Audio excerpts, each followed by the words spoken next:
Day to day news Bharat में मैं सुरभि गैरोला आपका स्वागत करती हूँ। Day to day news Bharat आपसे वादा करता है कि हम पूर्णतः निष्पक्ष तरीके से पत्रकारिता करेंगे और हमारा कोई भी पत्रकार किसी से भी किसी प्रकार का उपहार या विज्ञापन स्वीकार नहीं करेगा, न ही किसी को ब्लैकमेल करेगा। हम दबे कुचले लोगों की आवाज बनेंगे। Day to day news Bharat ऐसे लोगों के बारे में कोई खबर नहीं चलाएगा जो भोले भाले लोगों को बेवकूफ बनाते हैं और धोखा देते हैं, और हम लोगों की नजर में लोकतंत्र के चौथे स्तंभ को मजबूत करने की कोशिश करेंगे।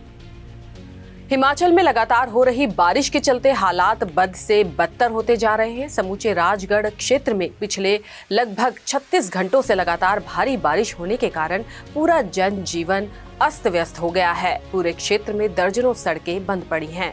हिमाचल के राजगढ़ क्षेत्र की गिरी नदी, पैरवी नदी, बझेतू नदी, पाताल नदी के साथ साथ छोटे छोटे नाले उफान पर हैं और सभी नदियों ने पिछले लगभग 50 सालों के रिकॉर्ड तोड़ दिए हैं।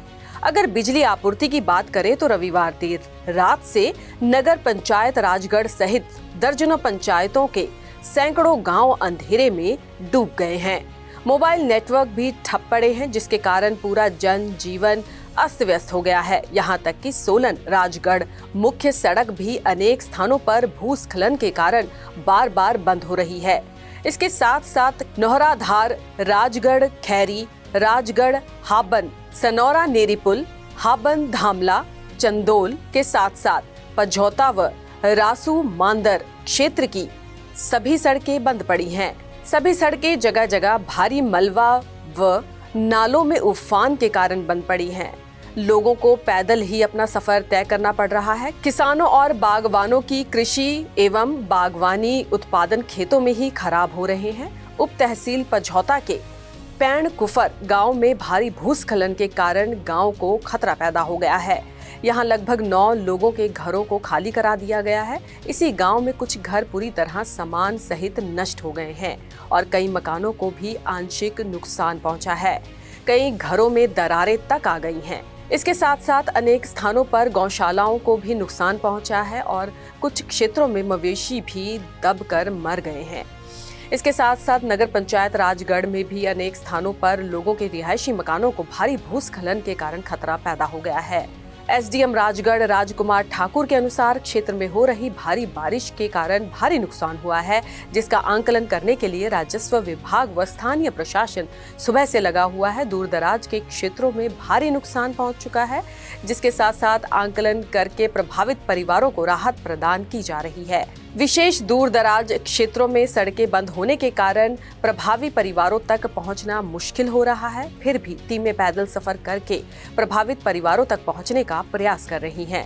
स्थानीय प्रशासन द्वारा बिजली व लोक निर्माण विभाग के साथ भी लगातार संपर्क बनाकर रखा गया है और सबसे पहले मुख्य सड़कों को वाहनों की आवाजाही के लिए खोलने के लिए दर्जनों जेसीबी मशीनें लगी हैं। एसडीएम राजगढ़ कुमार ठाकुर के अनुसार सभी विभाग मिलकर जनजीवन को पटरी पर लाने के लिए युद्ध स्तर पर कार्य कर रहे हैं। उन्होंने क्षेत्र की जनता से अपील की है कि वे मौसम की स्थिति को देखते हुए अति आवश्यक होने पर ही घरों से बाहर निकले और विशेषकर नदी नालों और भूस्खलन वाले स्थानों से दूर रहे। पिछले 2 दिन से भारी बारिश के कारण राजगढ़ उपमंडल में भी जगह जगह पर जो नुकसान की रिपोर्टें आ रही हैं और कई जगह रोड बंद हो चुके हैं। तो उसके लिए हमने पूरी मशीनरी लगा रखी है।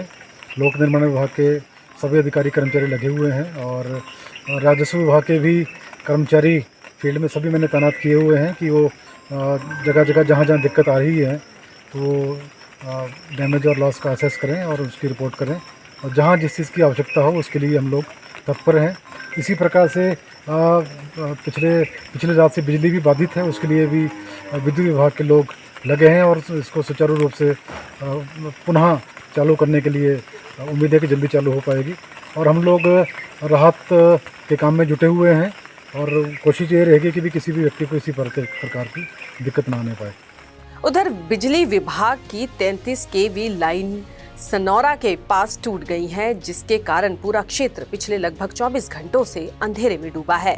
बिजली विभाग द्वारा सुबह से ही बिजली लाइन को ठीक करने का कार्य किया जा रहा है और देर शाम बिजली सप्लाई कुछ क्षेत्रों में बहाल भी कर दी गई।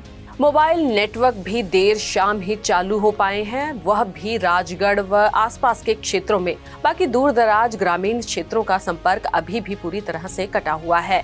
इसके साथ साथ क्षेत्र की प्रमुख सड़कों को भी देर शाम तक वाहनों की आवाजाही के लिए खोल दिया गया है, मगर वह भी बार बार फिर मलबा आने के कारण बंद हो रही हैं। इस खबर पर हमारी लगातार नजर बनी रहेगी। आप बने रहे day to day news Bharat के साथ। इस खबर के बारे में कुछ भी राय आप रखते हैं तो उसे कमेंट करके हमारे साथ साझी जरूर कीजिए। साथ ही चैनल को लाइक, शेयर और सब्सक्राइब करना ना भूलें।